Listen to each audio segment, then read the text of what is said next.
and I'd like to tell my story, but you don't want to hear about the war. I'm an old forgotten railroad, a deserted ammo train, and my rusty ammunition has been left out in the rain. I'm an old forgotten campaign hero left without a cause,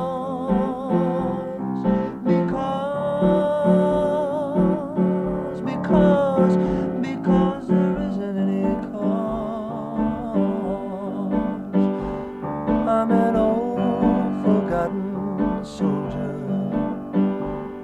since we put an end to war, and I'd like to tell my story, but you don't want to hear about the war.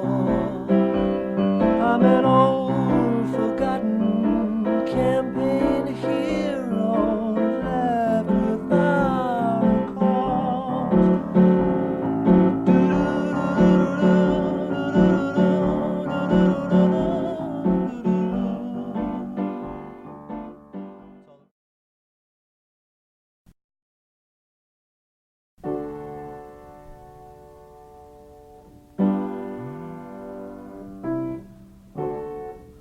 Sit beside the breakfast table, think about your troubles, pour yourself a cup of tea, then think about the bubbles.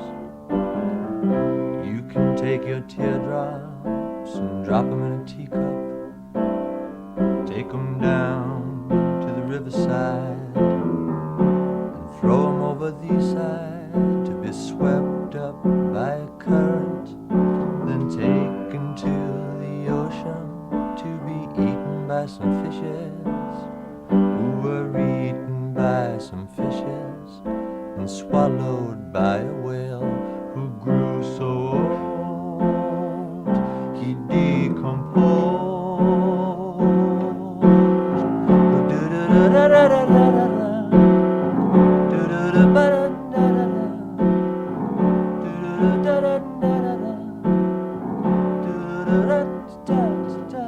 He died and left his body to the bottom of the ocean. Now everybody knows that when a body decomposes, the basic elements are given back to the ocean, and the sea does what it ought to, and soon the salty water not too good for drinking, 'cause it tastes just like a teardrop. So we run it through a filter, and it comes out from a faucet where it pours into a teapot, which is just about to bubble now. Think about your trouble.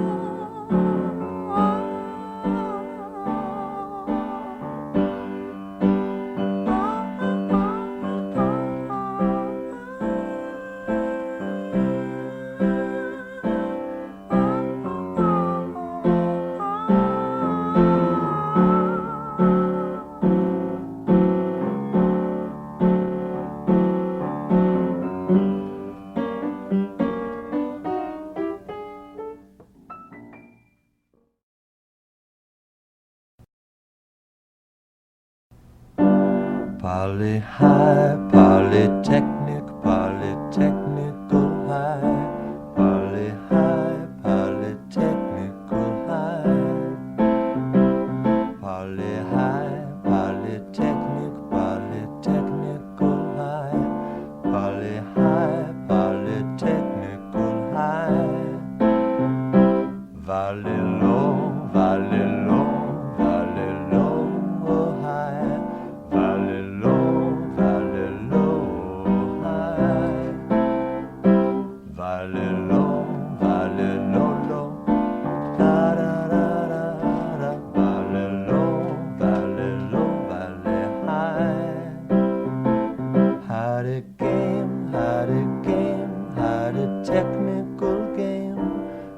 the name, called a technical game.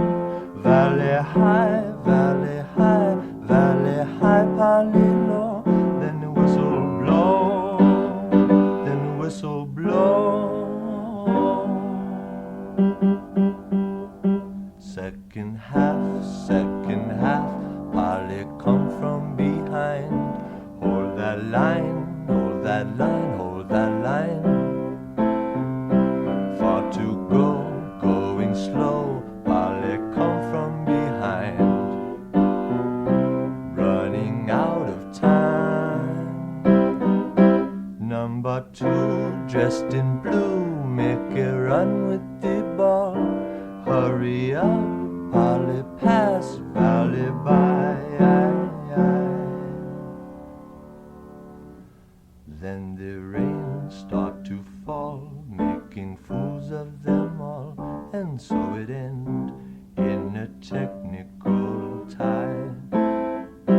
Poli high, Poli, Poli, Poli, so high, and valley low, valley, valley low. Poli high, Poli, Poli, Poli, so high, and valley low.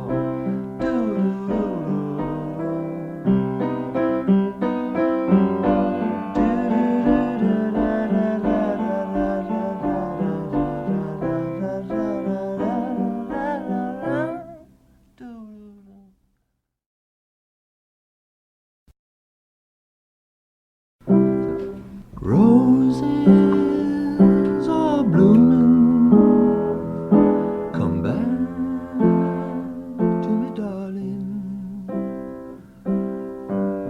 Come back to me, darling, and nevermore wrong. Moonlight was shining the night we parted. Roses are blooming, come home. Roses are blooming, come back to me, darling. Come back to me, darling, and nevermore wrong. Moonlight was shining the night we parted. Roses are blooming, come home.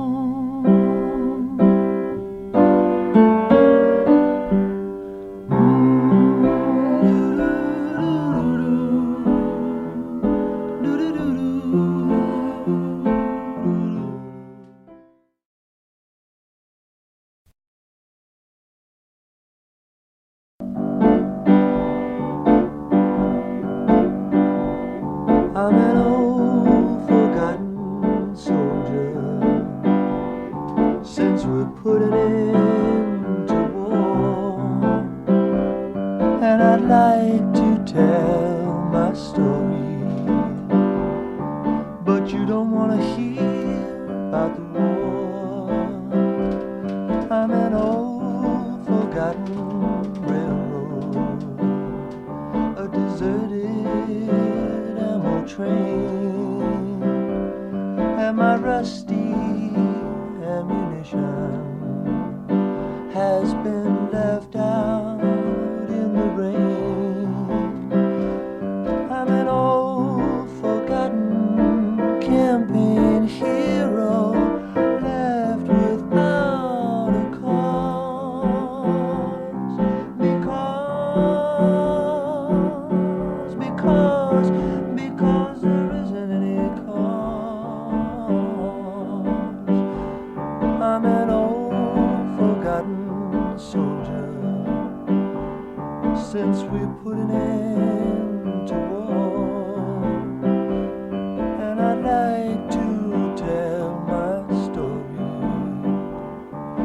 but you don't want to hear about the war.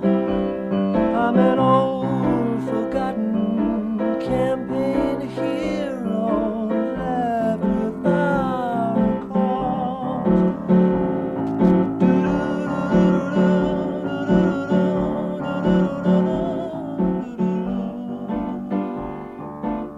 That's all there is so far. I like. So, well, you know, the words aren't finished yet. Yeah, what else you got? Oh yeah. Let's see.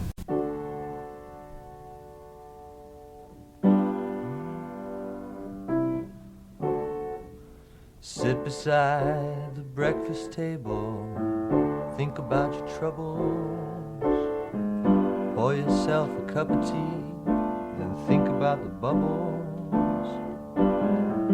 You can take your teardrops and drop them in a teacup, take them down to the riverside and throw them over the side to be swept up by a current, then taken to the ocean to be eaten by some fishes who were eaten by some fishes and swallowed by a whale who grew so old he decomposed.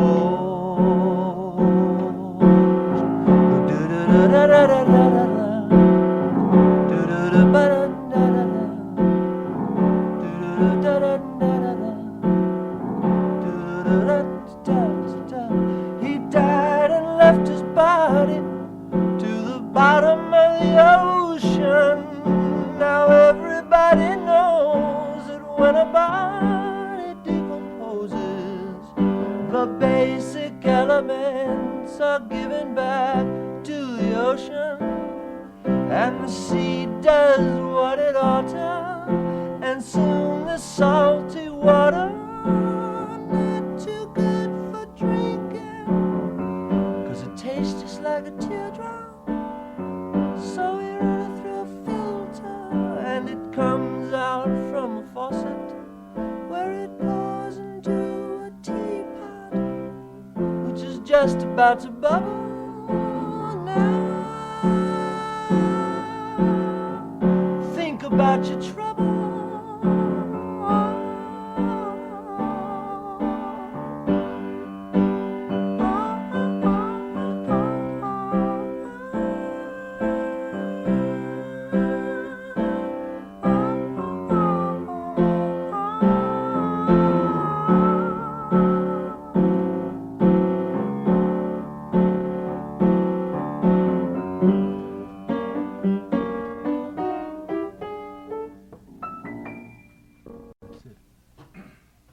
Fragment. No, that's finished. That's what do you call it? Think about your troubles. Think about your troubles. Yeah, I don't know. Let me get a cigarette. Yeah, magic. No, you know, every once in a while I get a gee whiz thing. Everybody's entitled to their gee whizzes, right? And I got a few of mine. And you know, you sat down and I started Googling up the various things I had to do.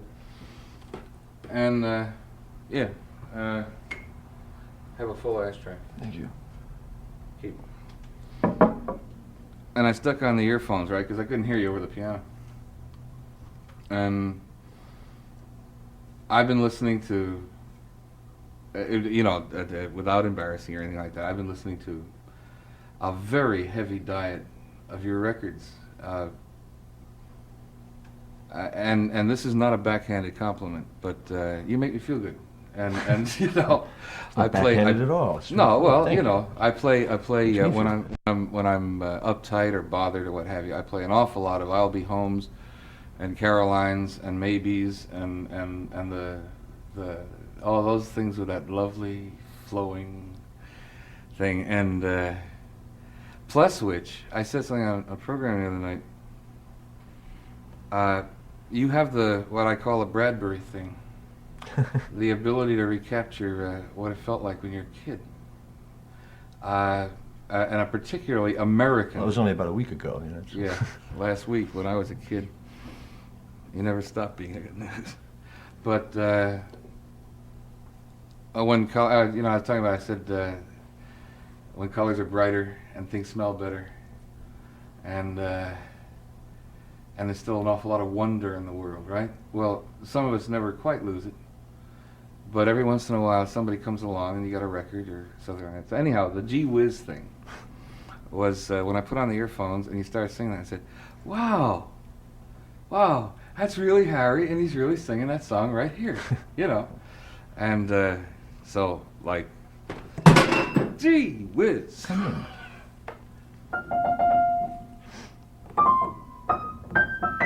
Do some Harry things. Yeah, let's see. Oh, yeah. Poli High, Polytechnic, Polytechnical High. Poli High, Polytechnical High. Poli High, Polytechnic, Polytechnical High. Poli High, Polytechnical High. Valley low, valley low, valley low, oh high. Valley low, valley low, high. Valley low, low. Da da da da da. Valley low, valley high. Had a game, had a technical game. By the name, called a technical game. Valley high, valley high, valley high, Poli low. Then the whistle blow, then the whistle blow. Second half, Poli come from behind. Hold that line, hold that line, hold that line. Far to go, going slow, Poli come from behind. Running out of time. Number 2, dressed in blue, make a run with the ball. Hurry up, Poli pass, Valley by. Then the rain start to fall, making fools of them all, and so it end in a technical tie. Poli high, Poli, Poli, Poli, so high, and valley low, valley, valley low. Poli high, Poli, Poli, Poli, so high, and valley low.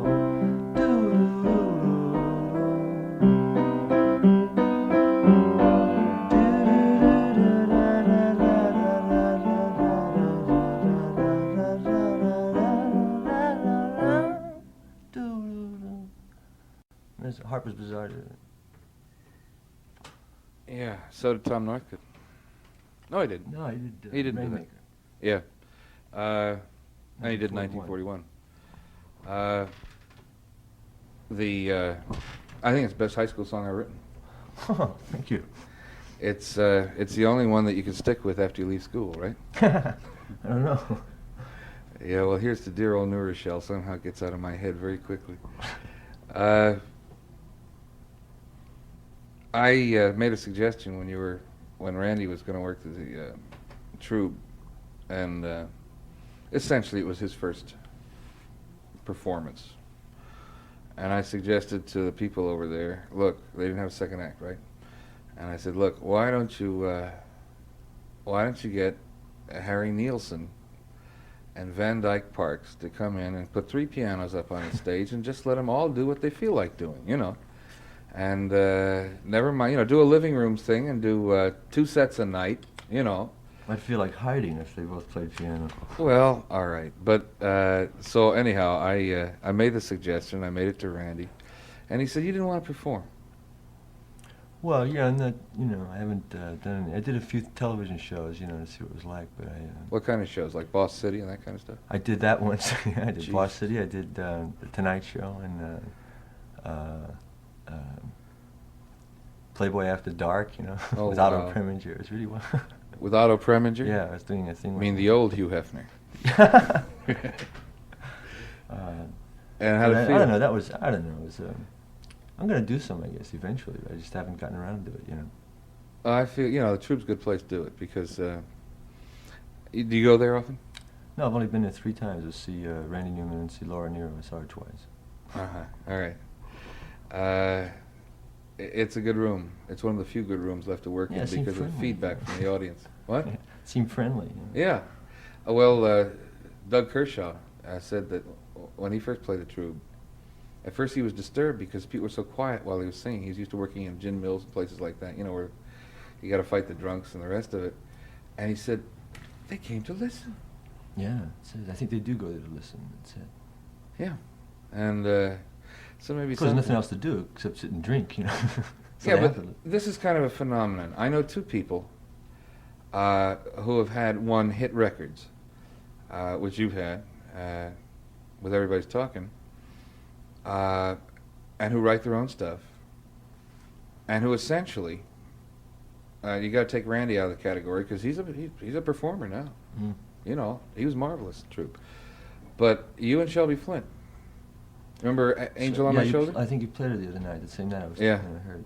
Yeah, sure, she's a great singer. And she writes beautifully, but she has no desire to be a performer per se. I don't think Van Dyke is not any performing either, is it? I guess not. Well, he did. He was with the Greenwood Singers. He was a child actor. I mean, he performed all through his childhood, so maybe there's a reason why he's not that interested in being. Plus, which, how do you do song cycle on a stage? Well, that's very true. And as far as, Van Dyke came over and we asked him to play some tunes. He didn't have that many. No. Just songs. I don't either, yeah. I could. You don't? No. How many songs have you written? Totally, in my life? Yeah. About 50 or 60. How many do you want to keep? About 4. Name them. No, I don't know. I'd keep them all, I guess, in a way. I don't know, Yeah, well, you and can't Randy have watch written it. about the same amount of material, right? Yeah, he's not too prolific either, I guess. No, he says it comes very hard. It does. Maybe, I don't know, maybe it might be because your standards raised, so that you start, in the initial battle to separate the wheat from the chaff, you start finding instantly fields of chaff, and you get it down to a point when you become more selective, and you're looking for the flaws, here and there, and maybe because of that you just don't allow things into the song that you normally would have, in the past, At least I found that true. There was a time where I'd settle for less, in a lyric or a line or something, and maybe it slows you down because you just can't take as much and put it in the songs anymore. Take as much what? Take as much Chaff. Chaff. Yeah. Or allow as much to be in there, Yeah, well, that's... So I guess you write less songs. I don't know, you go through periods, though, once in a while you get hot and you write 3 or 4 in a row, and you don't write any. You think the well's gone dry, What do you do when you're not writing? Watch television. Yeah. American boy. No, but that's you come in here, and you've been so much part of what we've been doing, particularly over the last 3-4 months. And I don't know anything about you. There's nothing on your album notes, for instance. Album notes are a thing of the past. But Derek Taylor wrote some notes, and essentially he was writing about Derek Taylor. He wasn't writing about you. That's because he hadn't heard the album. He heard the last album, and he wrote the liner notes in anticipation for the second album. Right. But otherwise, on Harry, there's no notes. Yeah. On Pandemonium, there's no notes. And so, where do you come from? Well, originally, Yeah. from New York, but I moved out here when I was 11. And Where'd you go to school? in New York, Lady of Good Counsel Academy Out here. on Madison Avenue Madison Avenue, Manhattan? in Brooklyn. In Brooklyn. Where'd you go to school out here? St. John Vianney High, 3rd in Detroit. Mm. Then I went back Not to New from York. here? Not very far from here. Not too far. No. And then you went back to New York? Yeah, and then came back out here again. And then I went back to New York. And then I Came to LA, I went back to New York. Right. Well, I did that number too. But when did you start writing songs, Harry? Professionally, you mean, or just writing? I've been asked that question a lot of times. I really don't know. Were you a teenager? Yeah, in the teens, I guess. Any of the songs that you recorded from that period? No. No. I don't think I started writing, really, or writing seriously, quote, until about 1941. I mean, the song 1941, which was about 4 years ago, I guess. 4 years ago. About that. That's when I consider, like the starting point, sort of, because it seemed more reality than fantasy then, if you know what I mean. I mean, originally it was like fantasy, the idea of writing songs in the first place, because, but then, it started becoming something I could do, Yeah, well, what'd you do? Knock on somebody's door and say, hey, I got some songs? Or did you make a demo tape or what? Well, I met George Tipton, who's, been arranging just about everything for the last 5 years. Yeah. And he and his partners, Perry Botkin Jr. and two other people in this office, they're all together sort of, and they had produced a record called Wonderful Summer. I don't know if you remember, it was Robin Ward, No, I don't. It was a hit, and they were looking for material for her, so I went in and I played some things for Tipton, and he liked them. He was a copyist at the time, and he liked them enough to take his money out of the savings account and produce a record, Really? So, yeah, he did that. That's what it was, Yeah. huh? So, and he sold it, to Tower Records, which was just newly formed. Matter of fact, I was the first artist on the label, T1. That was you? Yeah. And what was the song? well, we did a bunch of them, it was... Was it an album? Yeah, well, it wasn't an album. We did 2 sessions, which eventually Tower put together as an album and put it out, one of those albums. But that's how it started. Then he became an arranger and producer, in fact, from that. And I became a singer-songwriter osteopath, Osteopath? Well, just in my spare time. Oh, really? I got a bone here in my shoulder. A bone to pick with you. Yeah. No, I because the funny thing is that when Everybody's Talking first came out, and when Harry Nilsson came in earlier, and I said, as a matter of fact, on the phone this morning, I said one reason why I didn't pick up on him till I did was I got mad because he had the hit on Freddie Neal's tune, and Freddie is one of our very own, and has been for a lot of years now, and so I guess I kind of resented it. And yet, when they were playing you, like on KRLA, when they were playing that, they were talking about you as if you were some whole legend, and I, and I had heard nothing else, and I really didn't hear anything else until the Harry album came out, and then that's when the whole, ball of wax started, as far as we're concerned, and then I had to go back and listen to all the earlier stuff, but. Quite obviously, for instance, Jackson Browne has never made a record. Do you know who he is? He's a young guy, about 24 years old, from Fullerton. And he hasn't made a record. It isn't because people don't want to record him. I guess he just doesn't, he hasn't found the person he wants to work with. Maybe he isn't ready yet, or whatever. He's independent as all hell. And he came up here and we, taped half a dozen of his songs. And people are talking about him today the way they were talking about you 2-3 years ago. And, there's a whole mystique. Musicians start talking about certain artists. Other performers start talking about certain artists. They start doing their material before you ever see any material by them, usually by themselves, right? And you, that whole number went through with you. I was hearing about you, and yet all I could hear on AM was Everybody's Talking, Yeah. the first time around. And now it's been twice, right? Yeah. How many records did they sell the first time, do you know? Yeah, 120,000. And the second time? About 800,000. Close to that. Domestic. Yeah, I don't know what the figures are. Yeah. Totally. Yeah, but, and you got a Grammy. Best vocal performance. Surprise. Yeah, well, no surprise.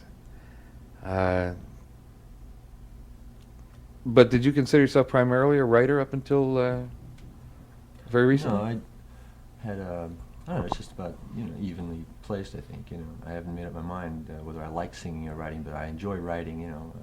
I enjoy singing. I enjoy being in studios. You do. Yeah. Well, you also produce. Yeah. You produced John Randolph Marr for Warner Brothers. Yeah.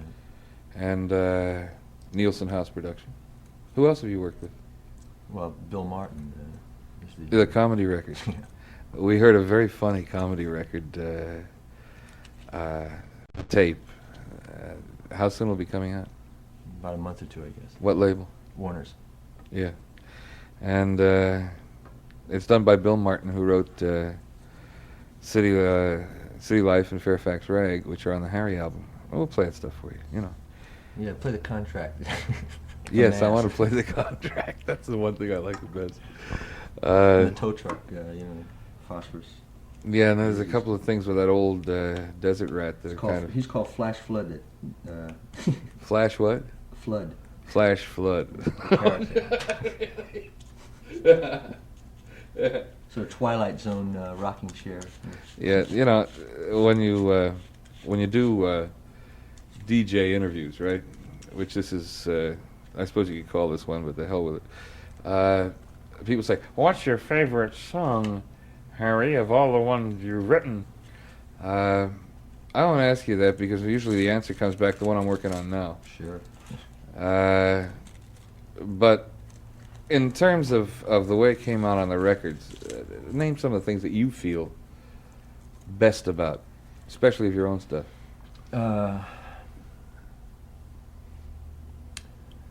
It's very difficult. I don't know. That's a tough question. Yeah, but only because conceptually, they're one thing, and in execution they're another. So the favorites kind of switch, after the fact. After you record them, something that you like going into the studio, but when you're finished, you might like something else better because it sounds better. And it's sort of I don't know. I like Maybe. I like Maybe very much. Yeah, so do I. I may like that. As I say, that's this week's hang-up song. Think About Your Troubles, I like very much. But yeah. I've recorded that, but it is not. Could you do Maybe here? I doubt it. It's tough, huh? One thing I like about Maybe, outside of the fact, it's a pretty song with a long line, but it has all of those idiosyncratic tempo breaks and the extra things thrown in and what have you, and they make it work so. And it's your thing entirely. That's something that I haven't heard anybody else do, and so I love the song. All right, so what we do. We'll play Maybe, and we'll try to think of something else the man wants to do. Severinsen? No, Doc Williams. Williams. He writes guitar books, and he has a radio station in his home in Wheeling, West Virginia. Like some of and he plays family music, and all that. Roses are blooming, come back to me, darling. Come back to me, darling, and never more wrong. Moonlight was shining the night we parted. Roses are blooming, come home.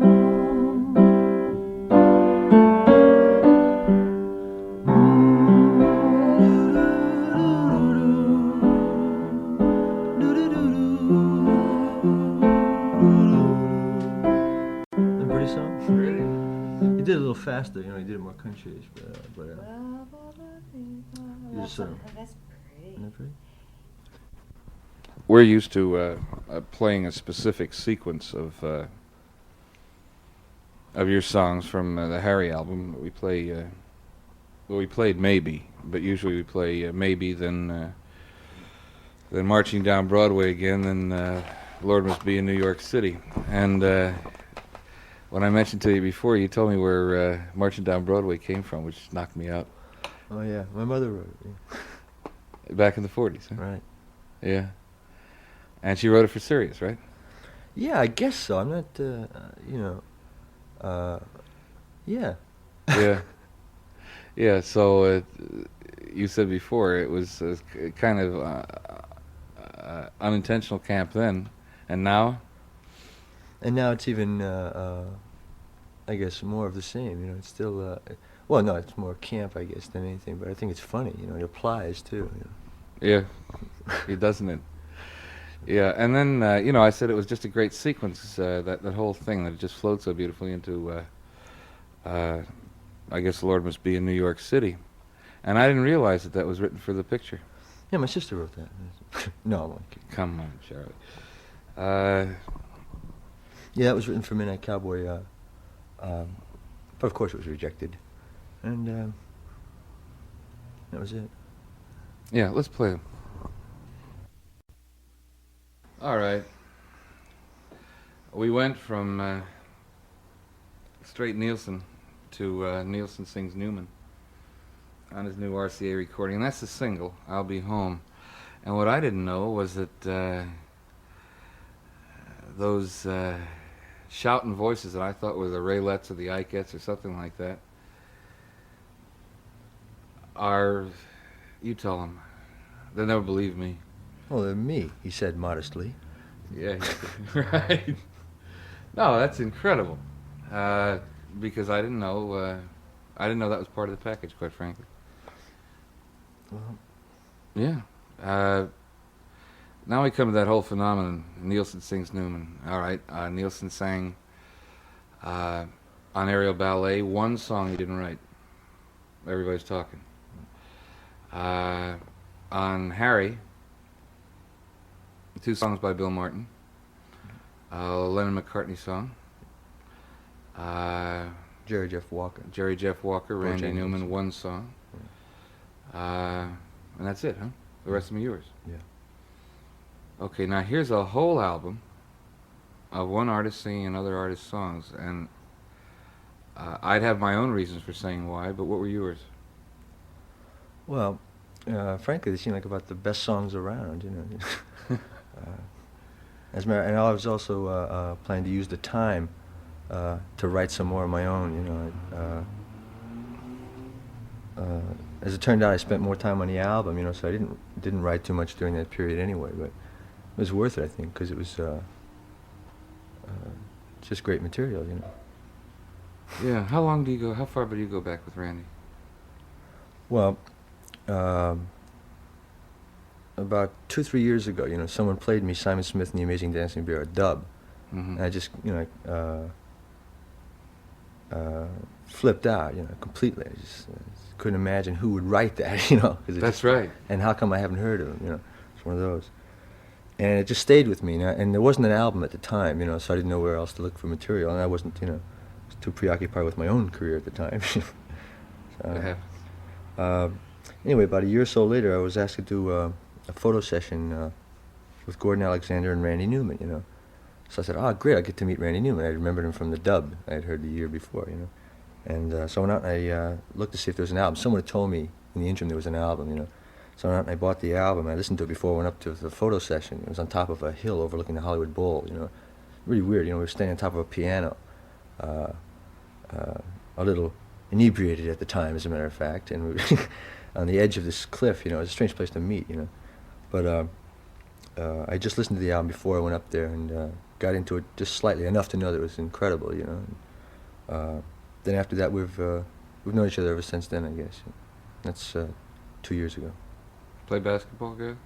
Yeah, we play basketball, Not too often, though. Neither one of us in what you'd call the finest physical form at the moment. Yeah, Randy's got me the Play point ping where pong. Ping pong. Oh, play the champ. My wife. I have never yet been able to beat her at ping pong. No, Randy's got me to the point where I'm ready to put a backboard out. As soon as I clear the debris away from where the top of the garage burned down here, we're going to put out a backboard, and I'm going to get myself back in shape by throwing baskets up. It's like lifting weights in a way, and it's good for you, but they're heavy. You know, Aren't they? you got to get out there and do it. You know, I don't know. I got news for you. Don't wait too long.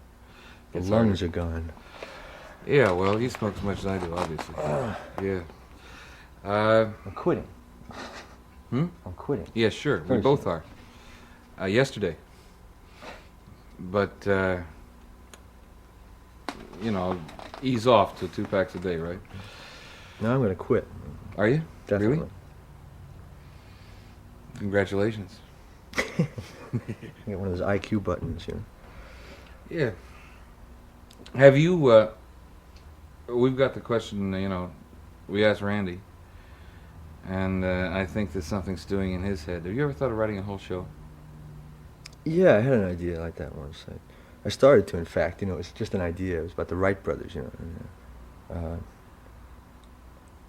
I just never felt strongly enough about the idea, I guess, to continue it. A lot of work, too. Yes, it is. But I think you got a show in you. Here it is over here in my left. Yes, under your left clavicle. Little devil just hid there in my breast pocket. Yes.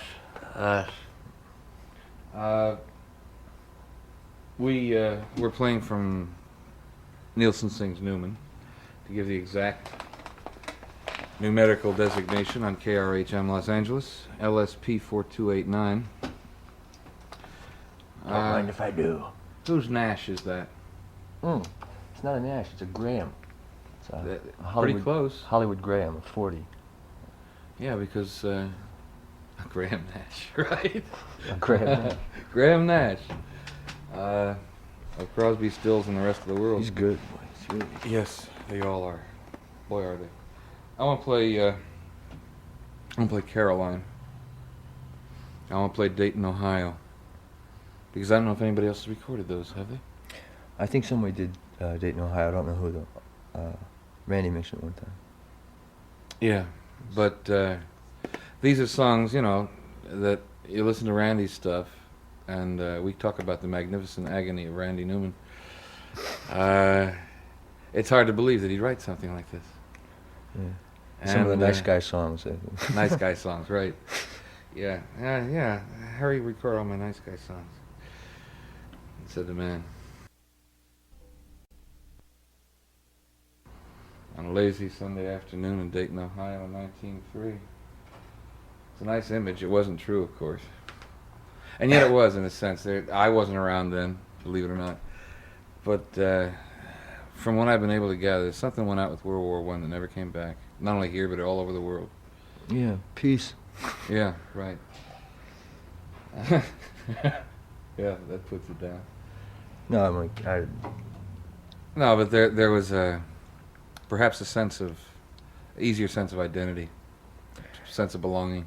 yeah, everybody was pretty sure then too, you know, what everything was about. You know, things have changed. And they believed so desperately in progress, you know, but not desperately at that time, so confidently in progress. Everything was getting better all the time. People didn't have to work as hard. I There don't was know. I enough to think eat, you know. Yeah, I don't know. Well, compared to, you know, the way people had to work, let's say, 10 or 15 years before that, the great majority of people in the United States ate pretty good. And science and industry and the whole Industrial Revolution were coming along and making life ostensibly much more exciting, the airplane and the car and stuff like that. And there was a tremendous optimism. And actually, as far as the great majority of the people were concerned, that optimism didn't stop until 1929. You know, because our involvement in World War I was minimal. We didn't go through the bloodbath they did in Europe, where a whole generation just got slaughtered for nothing. So we had very light casualties in comparison, and we hardly got into the war when it was over. So we just went on a binge after that. And Explosive times. yeah, well, everybody, you know, was going to get rich. 2 cars in every garage, a chicken in every pot, the whole thing. Flappers, the whole scene. And then all of a sudden the bottom fell out. And along came the Depression and Mr. Hitler and a few other things. and there were some very grave doubts on the part of people. Amazing how things have changed. Oh boy. Well, actually, sometime I'll go into the whole thing, but not now. But the kids who are reacting so hard against their parents and their parents' values right now,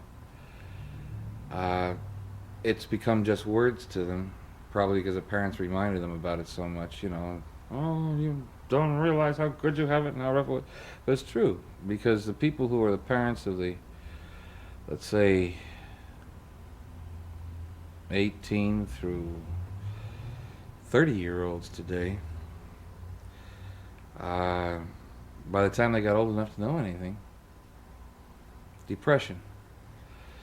By the time they were grown to man's estate, World War II. When that was over, we were sure that, finally, no more wars.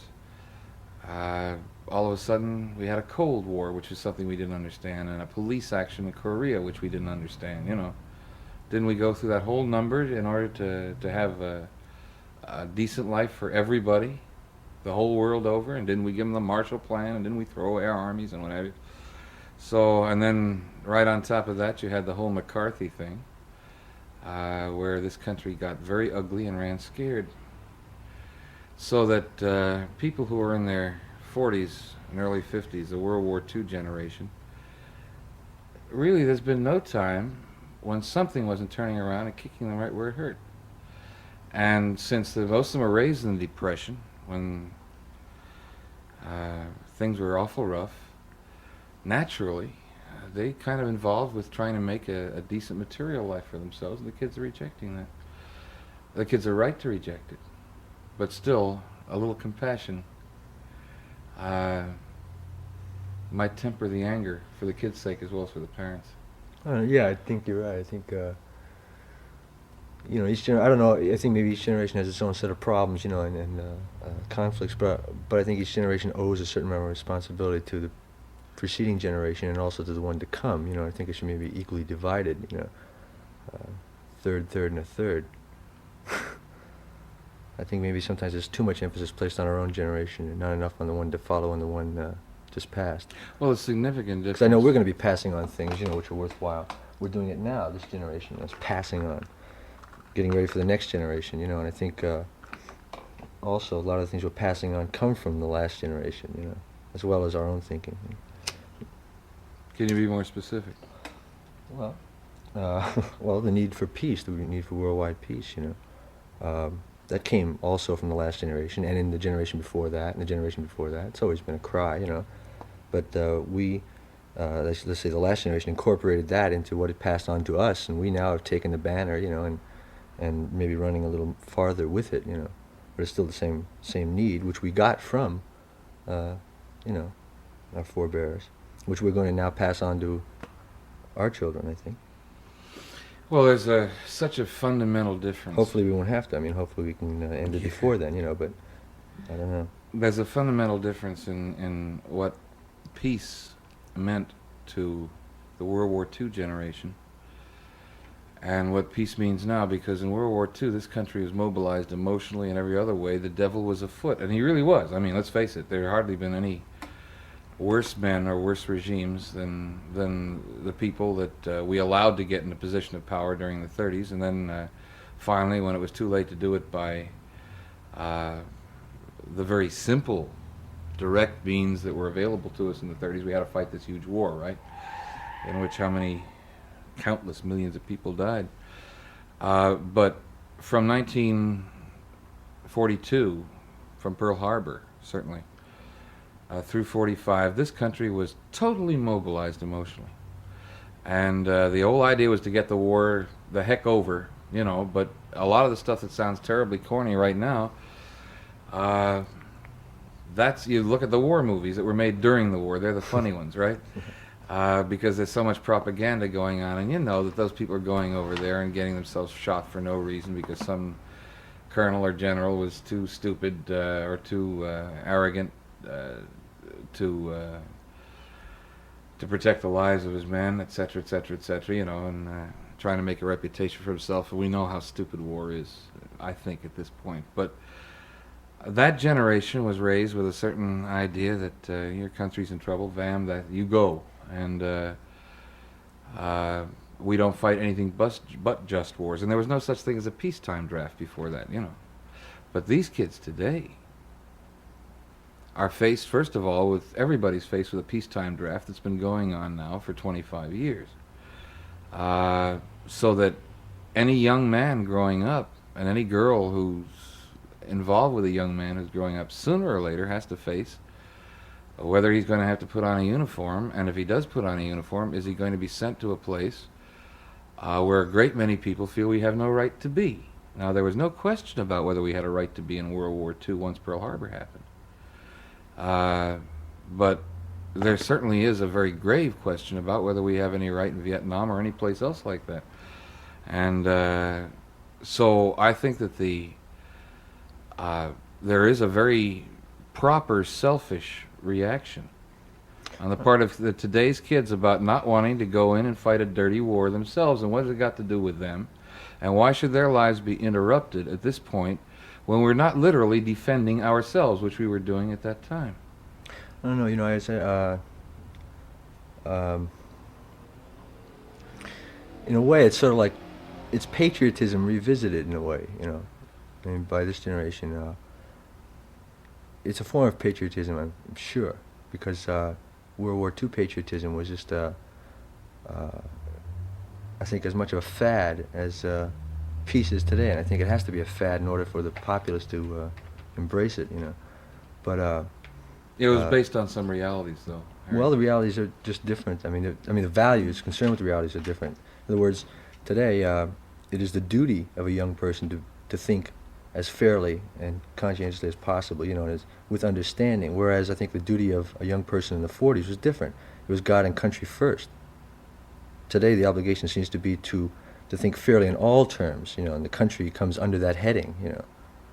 I think that's a lot healthier. Well, it's as patriotic in a sense, you know, because it has to do with the preservation of the country and the preservation of the system, too. But in the 40s, it was centered around the war and the defense of the physical country. Now it's centered around the salvation of everyone, you know. It's a different kind of patriotism. Yeah. Well, but it's still, I mean, it's still an extension of what the mass is doing, the young mass, you know, because that patriotism was the X number of million people who are like I guess it's the silent majority, comes from them almost, you know, strangely, you know. In the 40s, at least, they came from that. They came from the patriots. I wonder if, you know, 20 years from now... Everybody was a patriot. Well, I don't know. I asked a couple of people. I asked my doctor about that one time. I said, what was patriotism like during the war, you know? He's 65 years old, so he was in his 40s, I guess, then. Yeah. He said, well, patriotism, you know, it was just something that came into style, sort of, and it was just something that developed, and people felt patriotic because they had reasons to feel patriotic, which were given them by leaders, you know. And oh yeah, there's no question. But there was no more hysteria and propaganda. There was no more, I think, you know, inherent patriotism as such. You know, spirit of '76 patriotism. You know. Well, in '76, most of the people in this country were against the revolution. I mean, well, wait till 1976 is going to be an interesting year. You know, in this country, I think. Yeah, I mean, it looks like we're heading for a very, you know, I don't know. Very explosive date, you know. What, 1976? Yeah, I think from a revolutionary standpoint in this country. I hope it's, you know, evolutionary as opposed to revolutionary, but still. It seems like the next 5 or 6 years, you know, with the Nixon administration and the silent majority and the right-wing backlash and the revolutionary movements growing, you know, that by 1976, the spirit of '76 will become probably a byword again, you know. I wouldn't be surprised. Criswell predicts. Criswell predicts. Well, you know, I don't know if he does or not. We talked to Phil, you know, Oakes, and Phil's one person who, you know, people have called me up and said about Phil and about Baez, you know, are they for real? Do they really mean what they say? I say, hell yes. Absolutely. And I think the real shocker for people like Phil, who basically, no matter how much he threw rocks at what he felt was wrong in the country, basically had a belief that we could create a rational and a just society within the framework of the country as received, right? That a lot had to be done, but it could be done. But I think an awful lot of people gave up after the Chicago Convention in '68. I mean, he wrote Rehearsals for Retirement, put that headstone on A lot of his people album. did give up, sure, but a lot of other people took their place, sort of. The system's, subject to change. Fortunately, I think the system allows the change to take place, and if, it's possible that it can continue as it was intended to do. I ain't give up. Hmm? I ain't give up. Well, there's nothing much to give up. It's what we want it, to be, theoretically. So in practice, it's a matter of trying to apply the concepts, and somebody keeping us straight, ourselves, watchdogging ourselves, sort of. Yeah, well, I think we certainly have the Television's most good. aware and alert.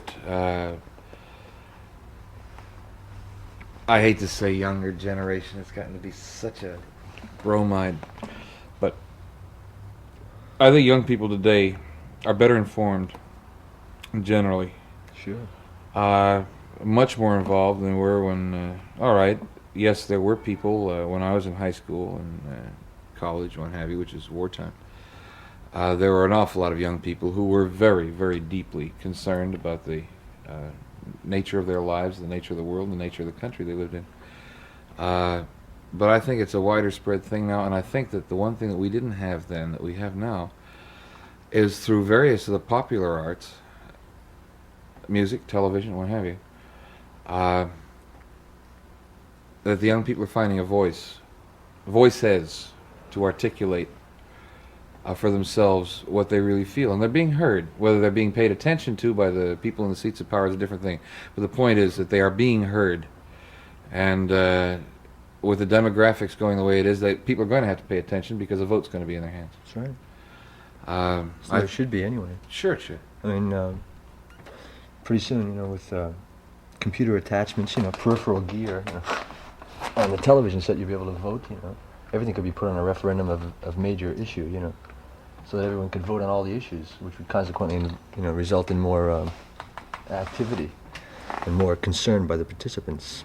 And furthermore, I think we might get... And therefore, whereas... Whereas, and therefore... I think that we're going to get a much more immediate response away from the old machinery of politics and boondoggling and patronage and pork barreling and all the rest of the old games. I don't think the kids are going to stand for it. Well, yeah, television eliminates most of the bullshit, I think, from, the TV screen. Politicians can't come on and lie anymore. I mean, they can lie, but people know they're lying. Yeah. Isn't that nice? Yeah. There's only one trouble. It's going to take a lot of the emotions out of the society, I'm afraid. No, it isn't. It's going to raise them higher. No, the trouble is that there are going to be some people who are politicians and demagogues, but they're going to be a new kind of demagogue, the old kind of William Jennings Bryan on a train platform, silver-tongued orator. That's one thing. But the man who knows how to use the medium, who knows how to look sincere, and knows how, I think it's going beyond that, though. I think the Arthur Godfreys of politics, who know how to use, watch out for them, because television also is a tremendously oversimplifying medium. People expect immediate, response, immediate answers, very quick solutions, etc., etc., etc., when they've been exposed to TV long enough. And the guy who knows how to promise it in such a way so that it seems believable to a lot of the people is likely to be a very, very dangerous force in politics. Because no problems that have any universality are simple. And it's very easy to achieve a simplistic approach that can make a man a very powerful man in this country by using the tube. Well, Speech said. Well, all right. No, answer. No, not necessarily an answer, but in additional comment, I think when everyone on the earth is dead who was born without television, and when everyone on the planet has television in their home, there'd be a tremendous difference, because as it is now, people are still alive, who lived before television. Yeah, me. And they're forced to, in a lot of instances, I think, defend a lot of the crap they see, because it violates, to agree with the non-crap would violate some of the stands they've taken, and so a lot of it's allowed to linger on. But next generation won't have that same need, because television does tell the truth. I mean, it can register the can truth, tell the truth. and I think it does in most instances. The camera just records anyway. Yeah, but there's a man deciding what the camera's going to look at. Well, that's true. Yeah. Righty? But yeah, that's true. And there's a man that decides out of all the things the camera looks at, what is going to be selected. Look, I went through the television workshop. I know how to use a camera, say, in a television play. I know how to use a television camera with angles, cuts, fades, and what have you, to make dramatic points. Now you can do the same thing. You can do the same thing, especially since so much television is film. You can do the same thing. You can editorialize. You can edit.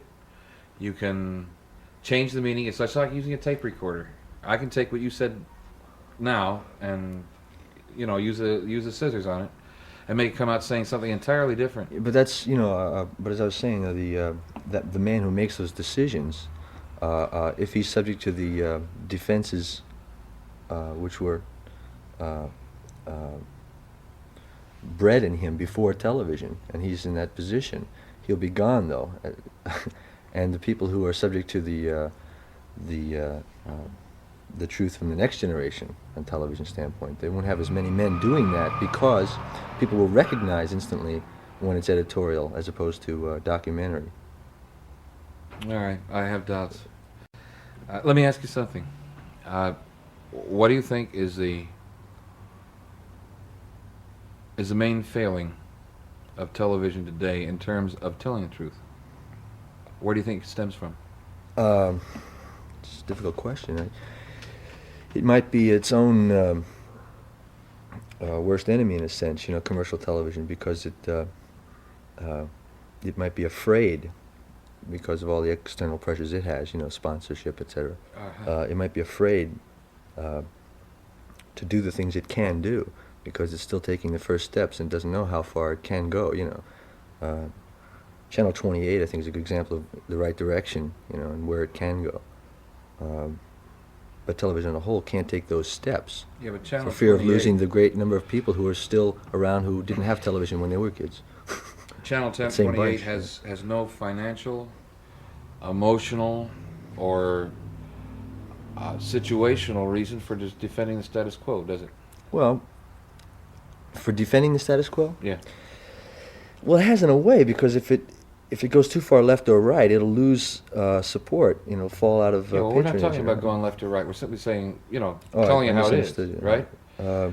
If Television, if the broadcast media are essentially what they are today, primarily, regardless of what they are supposed to be in terms of their licensing with the FCC, which is, I consider, a captive body of the big broadcasters. And so does one of its more outspoken members, Mr. Johnson. But as long as the broadcast media and most of the print media are there essentially as money-making vehicles, where men of great wealth and great power and companies of great wealth and great power that are involved in other media other than the broadcast media, like manufacture of television, radio, and what have you, sets or records or anything else, right? As long as these huge corporations own the medium, you're going to have men running those corporations who have the corporate mind. And since the sponsorship, the manufacturers, the agencies, and what have you also represent that, don't you think that this might be where the real problem rises? Because they I don't know, want to because make if you waves. carry it one more step, those big corporations are owned by the people, because they're publicly held But corporations. who runs them? Do the people run them? Well, theoretically, the stockholders do, Yeah, but and they don't. they appoint their leaders, at meetings or through other forms. If you owned a big chunk, if you owned a non-voting stock, which is what most stock is, and Ling Temco Vought, you're going to tell Mr. Ling how to run his business?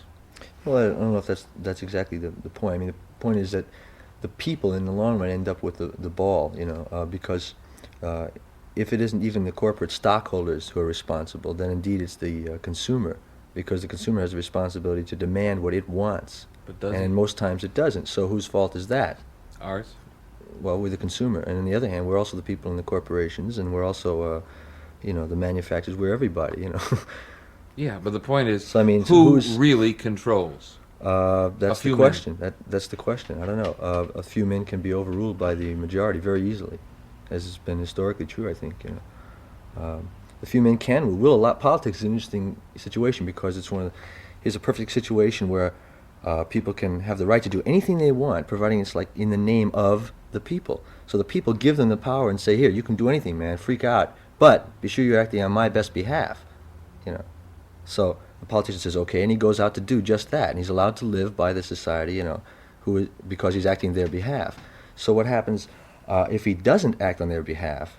Someone's right there watchdogging, usually a member of the opposition party, because they're looking for the same controls, and says, hey, you're not doing what you're not acting in our best interest. Next thing you know, there's he's gone, or there's the system can work in that sense, and it does work in that sense, and Sometimes. usually it's just late. That's all. The timing is the only problem, because although the power, I think, does inevitably rest in the hands of the people, it's just that the people get around to doing things very slowly, and that's, again, maybe, the people's And they're fault, our own fault. They're subject to the information given and the basic attitude. Look, I agree with you completely. The power in this country, and since this country is the most powerful nation in the world, essentially the power that can be exercised throughout the rest of the world by precept and example, as well as by pressure, economic, political, or what have you, military, does Shoot. absolutely rest with you and me and all the rest of the people. If we are aware how to use it and if we care enough to do something about it. But we are subject, one, to the whole propaganda mechanism of our culture. All cultures have it. You can't have a culture without it. Essentially, culture glorifies itself. We're right, they're wrong. And we're righter now than we were before because progress, right? Okay, but in fact, most people, when they elect what choice they have, in other words, we do not have direct primaries most of the time, and the will of the people, I think this is what made people upset with Chicago in 1968. No choice. No choice. The choice of a great number of people. There were a lot of people who felt in 1960 that Adlai Stevenson was railroaded out, by the whole Kennedy juggernaut. That what might be the popular choice of the people doesn't get a chance ever to get up where they can be elected. And then there's a tremendous tendency on the part of human beings to say, well, if he's up there, he really must know what he's doing.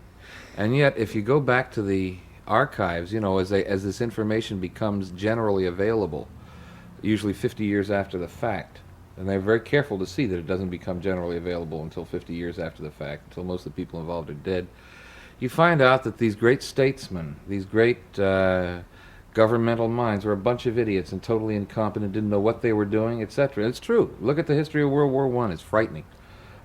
These great minds in Europe and here. Well, the question is, would we have found the same information of whoever else was available at the time? I don't know. Well, we don't know. Besides, even in that situation, those leaders are elected by us again, If the information is available, about those people when they're running for office, and we have the option of saying yes or no, that's our problem. If we don't have enough choices, Yeah, but if it comes down to Tweedledum and Tweedledee. it's also our problem. What do you mean? Well, that's what I mean. If we don't have enough choices, You it's said also... somebody in the opposition party. There's some things that somebody in the opposition party will latch on to and make a fuss out of because they can make political capital. Very true. And But that's there are a flaw lot in of the people system, who feel that both parties essentially are singing the same song and protecting the same status quo. And that's what the whole thing I asked you, the question for, because I wanted to see how you felt about it, that in a time of need, which this is, there are things happening right now that have got to stop happening for our survival's sake. It comes down to the nitty-gritty, right? And we know that this whole democratic process, or Republican process in this country, really grinds very slowly before the people become aware, and before the people have a chance to have their feelings expressed through the normal, legal, political channels. And when we don't have the possibility of recall, really, like the British have, you know.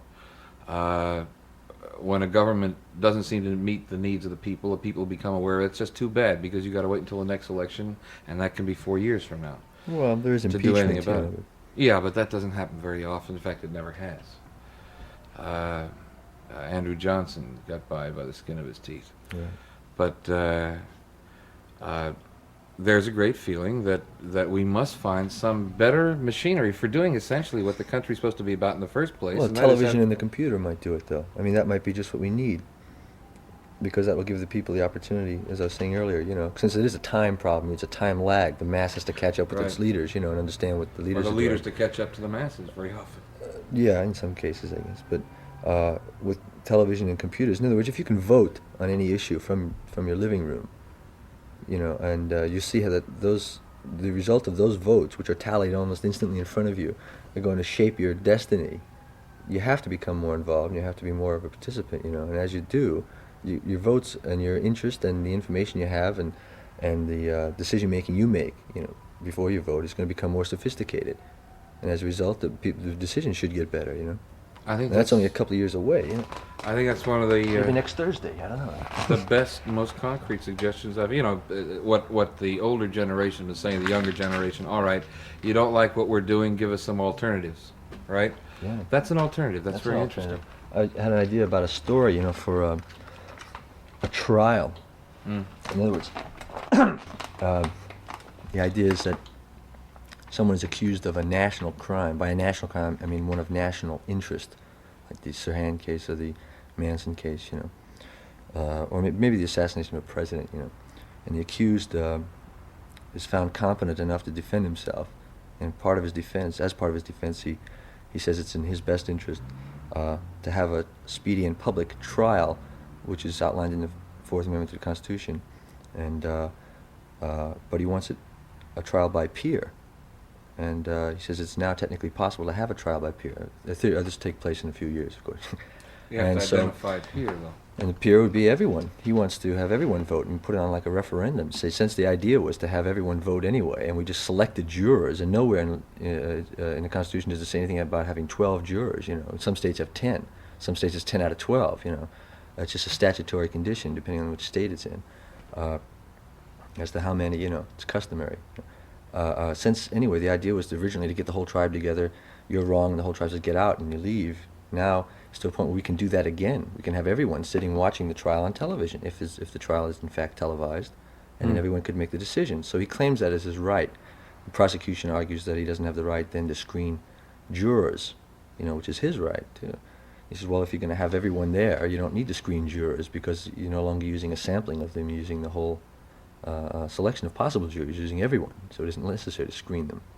And the prosecution recognizes that the defense is actually hoping to win simply because he knows if he throws his case in front of the public will never agree on anything, and that he will be acquitted.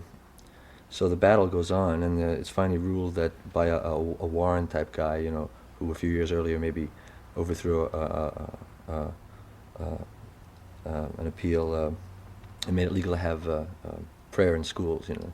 Anyway, this Warren type guy finds that in fact, or indeed, or by law, he does have the right to a public trial. So he hands his decision down, and the ground rules are set out, and the prosecution is allowed to edit all of the evidence from a film trial, which it thinks best presents its case, and the defense is allowed the same privilege. So they edit 2 hours of condensed film each, the best points for the defense, best for the prosecution, and it's to be aired on a given night, and the whole country is told about it and is informed all the way during the trial of what's happening. And finally the night comes, and you run the and you have to register, by the way. You press a button on the set and you register to vote, and everyone who registers at the beginning is allowed to vote. You vote guilty, not guilty, or undecided, and they tally the votes. And now all three networks are set up just like on election night, you know, to tally the votes instantly and get them to the public. So the trial is seen by everyone, and immediately after the votes start coming in, you know, in the first states to report, Rhode Island and Maine and those areas, you know, and they start coming in, and the announcer is dumbfounded when he starts reading the returns. It's 2,476,141 guilty. No undecided and no not guilty. And every state the returns start coming in, guilty, guilty, guilty, and the whole country eventually votes him, finds him guilty. Yeah, well, I can see... Because it's a matter of defense of the system more than anything else. Yeah, but... If they allow him to go free, it means their whole system is wrong. I mean, it's got to collapse, because what it means in essence is that the jury, all this time, and as it always would, all the people, or 12 of them, are voting for what they think is right anyway, disregarding the evidence. That's right. Because that's Have what you ever happens in been a on a courtroom. jury? No, but I'm aware that when a jury is comprised of 12 people, is witnessing a trial, that one juror might be looking at the judge while another one is listening to the defense attorney, while another one is looking at the accused, And the other one's while looking another at one his is reading watch, his wondering when he's newspaper. going to get the hell out of there. So, I mean, in the long run, they review the facts, and they agree what they want to agree with, and they, And they hear what they want to hear. They have to, but that's the way, if that's the way human nature is, and if that's what human beings do, then it's not unlogical or illogical to Assume that assume would that happen. might happen in the I long run doubt when they it. knew it meant their own system's preservation. It's Because if they interesting vote him thought. free, that means there's no more system. That means course. everyone has to go free. You realize For the same reasons, you realize that the legal system in this country, on just a pragmatic basis, never mind on a philosophic basis, just on a pragmatic basis, that the legal machinery in this country is so desperately overloaded and so desperately maladministered, the whole legal structure in this country. There are laws on the books that actually you can get put in jail for that have absolutely no bearing